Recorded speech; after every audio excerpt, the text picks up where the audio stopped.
Hey guys, I'm going to do my update like this because I'm far too lazy to set up things, and this time you guys will actually get to see the pictures. Anyways, I want to start the video out with a package that I received from a friend on here. We chat a little bit. He's a really cool guy. Real nice. There'll be a link below for his channel if you guys are interested in seeing him. He just sent some cool things along. He sent this Friday the 13th statue. Jason. Pretty cool. He also sent this, which I believe is like it's definitely a Todd McFarlane. To me, it looks like one. Let's see. Let's see if I can read that. Yep, McFarlane. I just could tell. You know, I used to collect Spawn toys as a kid. This really cool werewolf being disemboweled, or a dog and a person falling out grotesquely. That's really awesome. And also threw in some movies. Omen VHS. I mean, I have the Omen. I think I used to have this VHS. I don't know if I still do. First look from the Bone Snatcher Steelbook, which is really cool. I actually have this movie, but I never watched it. I always thought about getting the Steelbook of it. And he also threw these in. I actually think I might have, I know I have these on different discs, but this is a really nice 4-pack on here. Dracula has risen from the grave, Frankenstein must be destroyed, Horror of Dracula, and the Curse of Frankenstein, all Hammer films, of course. I actually like this release better than the one I have. And these 4 films, which is a great deal, I actually have these on separate disc as well because I'm a fanatic and that's how I roll. But I can't believe these 4, you know, maybe I'll get rid of the other ones and save some space in my room. Just really cool. Funhouse, which is a decent Tobe Hooper movie. Phantasm 2, which is probably one of the better of the series for sure. Serpent in the Rainbow, which is a Wes Craven film, which is really fun. And Sis, which I have not watched yet. But yeah. And then he also threw this in, which is, this is really cool. The Death of Superman comic book. I remember this comic when it came out. I was pretty young, but my brother bought it. And it was a big deal when it came out. I mean, they had he fought Doomsday in here, and they fought to the death. You know, I used to collect comics as a kid. I still have some, I don't know, some Conan comics and some stuff like that. I used to be a bigger Marvel fan, but I did have Batman comics. Yeah, Death of Superman. It's pretty cool. Now let's stop into the Blu-rays and DVDs and everything like that. I'll start with the Blu-rays. We have 3 here. We have, let's go. Don't Be Afraid of the Dark. I don't know why I bought this. I guess I was feeling in a buying mood. This is, Del Toro produced this or presented it. But, yeah, Katie Holmes is in it and Guy Pearce. This is a remake of the TV movie. I actually really enjoyed the TV movie. It's a pretty fun movie. Pretty underrated. Not underrated, I guess it gets talked about. Repo Chick, which I guess is by Alex Cox. It's kind of the sequel to Repo Man, which I haven't seen in years. I pre-ordered that UK Blu-ray coming out. But, yeah, Repo Chick. Haven't watched it. And then the Scarlet Worm, which is a great, crazy new Western film, which is really original and different. Has some violence in there, has a great plot, has this lead guy's great actor, and so is this guy. These two are both great. I really enjoyed this character. I guess the closest would be like a Doc Holliday character. He's just so unique. And now here we go into the DVDs. I also got the Scarlet Worm DVD. Grab a stack here. Oops, I forgot this Blu-ray. We'll go back to the Blu-rays. Fire and Ice, which I got for Christmas from my most dearest friend. But Fire and Ice, haven't watched this. Looks cool. It's a Blue Underground. And what else did we get? Santa Claus vs. the Zombies. I reviewed this. It's kind of an iffy movie. It feels more like not really an R-rated feature, I would say, but it does have these political stuff in there with the military versus the government. It's alright. I mean, you could take it or leave it. And then we have The Regenerated Man, which is a really fun film made in the 90s by the guys who did helped with Deadly Spawn. They actually have a new movie coming out. I really like this one. I thought it was fun. Had a share of nudity, had a couple familiar faces, had a really fun plot. Yeah, I like this one. I think a lot of people would dig that one. Then what else do we have in here? The Microwave Massacre, which I got for Christmas. I have not seen this movie yet, but this looks hilarious. This was on my want list for a very, very, very long time. The Microwave Massacre, how could it not be? Look at that. Cheesy, fun. And then we have these two, which I don't know what I was doing. There might be nudity on the back of this, but Slaughtered House Babes, which I got from the TLA when they had a sale. It's on a DVD-R. I think that's the only way it's released. But no, there's no nudity on the back. Oh, there kind of is. But yeah, I don't know what it is. It looks more like a porno. I guess I should have read into it more, but I'm fine with that, I guess. This I got strictly for the title from TLA. I don't know why I did it. I probably shouldn't have. It's called Killfuck, but yeah. It looks insane. Looks more like a porno as well. I don't know. They just kept advertising in it. And it looked like something I might want to see. This is The Devil, which a long time ago, some extra middle-agers sent me a bootleg, and I watched it. Really crazy, gross film. This is Apprehensive Films. Really weird. They're like throwing up eels and snakes. Yeah, it's not a bad movie. We have Porkchop, which is kind of a throwback to the 80s slasher films. This one's decent. I thought it was kind of weird, kind of uneven, really silly at points, but also not silly at other points. I'd give it a watch for sure. I reviewed that one. Then They All Must Die. Movie is pretty, I don't know, really low budget, really strange. The rape scene in there is pretty much I spit on your grave type rape scene. Not an amazing film or anything like that, but the rape scene, they do deliver on the horrible. It's really just, it's kind of a disturbing rape scene. Pretty disturbing. Then we have Ratline, Eric Stanze film, which I have not watched yet. This looks awesome. That cover right there draws you in. I got it for Christmas as well. Yeah, the head right there, I think it involves like this Nazi thing. It looks like a pretty cool movie. You know, he did a lot of cool movies like Scrapbook. Then we have this one, The Crime Collection. I'm not going to... Fernando Di Leo.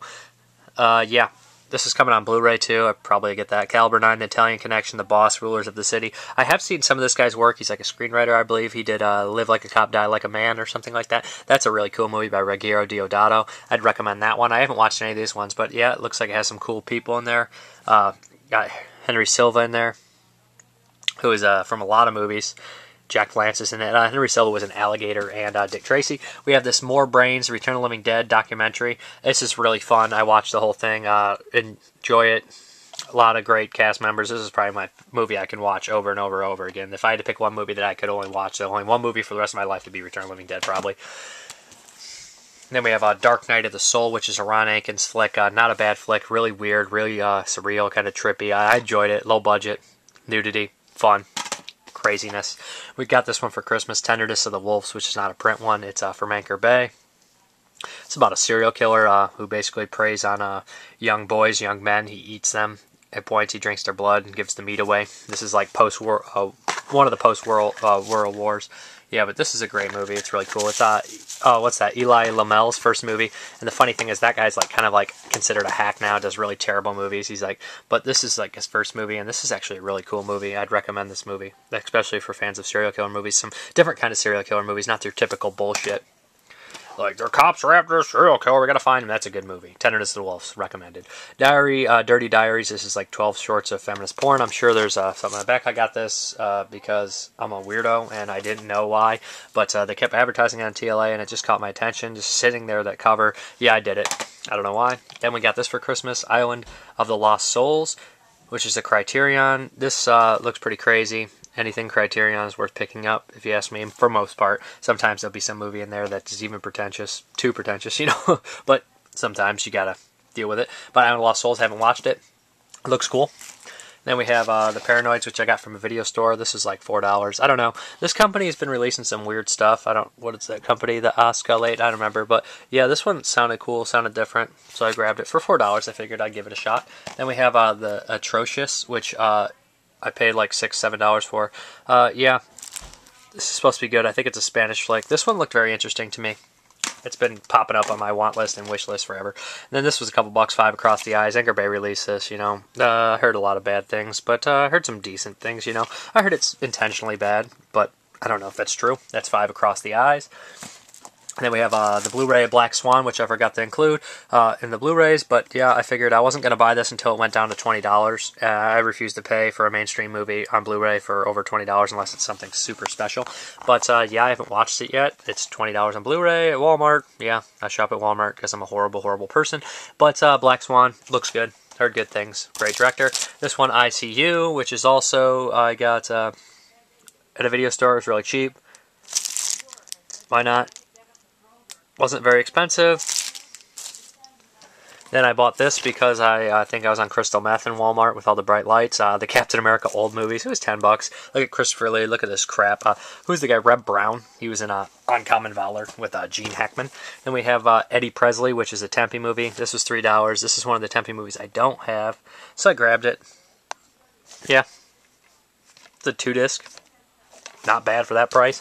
Then I got a second copy. That's right, second copy of Meet the Feebles. I had the Substance release, and that movie had been through the meat grinder. I watched it so many times, it was like struggling to breathe. But love this movie. My favorite Peter Jackson movie, hands down.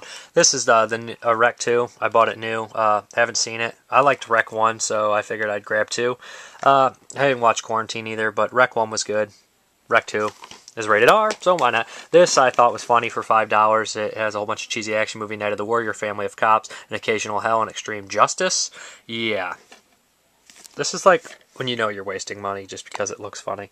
Then we have Blood Moon, which is a few dollars I paid. But yeah, this is like a late 80s slasher movie. Early 90s. I'm a sucker for slashers. I have that one on VHS. This one's brand new as well. It was $5. I got it just strictly for Death Row Game Show, and my mom's a werewolf or something like that. You know, it's one of those rare cult cinemas. Death Row Game Show always caught my eye. This one was brand new. Was at a place, $2. You know, I never had bats, which is ridiculous. I had the second one, but I remember watching this movie when it came out and not remembering a thing. So boom, there we go. Yeah, and then I babied out, and I was like, Monster House, $5. And somebody's like, it's cute. It has a house that eats people. And I don't know what I was doing. I'm embarrassed. And then we have An American Tail, which I always watched as a kid. I don't care. Hate on me for this, but I haven't seen it in years, and I remember liking this movie a lot. I still have the old VHS. It was a childhood favorite. And then we have here Castle Blood by Synapse, one of the only Synapse titles I really wanted for a long time. Yep. I haven't watched this one, Barbara Steele. I think it's a Margetti movie, but don't quote me on that. In fact, never quote me. But yeah, Castle Blood. Then we have Paula Paula, which is a Jess Franco movie. I have almost all the Intervision releases except the first two they did, so I figured I'd better get them before it's too late. But yeah, Paula Paula, they had a sale, they're cheap. And The Sinister Eyes of Dr. Orloff, which is another Jess Franco one, an old one. But yeah, this is another Intervision. I think they're releasing a couple more. I've been keeping up on their releases. They have Burning Moon coming out. Really excited for that. Great movie. And then we have Pigs, which is from Troma, of course. I used to have the VHS. I got through about half of it. My friend was like, finish it. Just finish it. It's terrible. And I was like, I can't do it. But now I'm buying the DVD. Then we have Heavy Mental, which I heard good things about. Another Troma, of course. Yeah, this one's supposed to be crazy. It's supposed to be fun. I like heavy metal. Horror movies. Heavy metal and horror movies mixed. I think it's fun. And then we have Decampinated, which is another Troma, of course. I thought I'd throw that in there for you guys that remember the last video. But anyways, I watched this slasher movie. And then we have Death by Temptation, which was another Troma movie I never had. But yeah, look at that cool dude or crow down there. But anyways, yeah. Then we have Alien from the Deep, which is one of the 1/7 movies I really wanted. It was $10 on sale. These are usually expensive, and I still didn't want to go buy their whole catalog because a lot of it is like sexploitation stuff and a lot of those releases I'm not familiar with. But this is Alien from the Deep for $10. Can't buy that. Pass that up. And then we have Beast from Space, the XXX version. It was on sale. It was $10. Yeah, I probably shouldn't have turned on the back. There's no nudity, but it does look pretty graphic. But Beast from Space, haven't seen this. This is supposed to be like this crazy science fiction, sex, erotic fantasy nonsense. But anyways, that's my update. Hope you guys enjoyed it. And yeah, I'm going to show you how tired I look. How you guys doing? But anyways, see you guys later. I should probably have an update at the end of the month.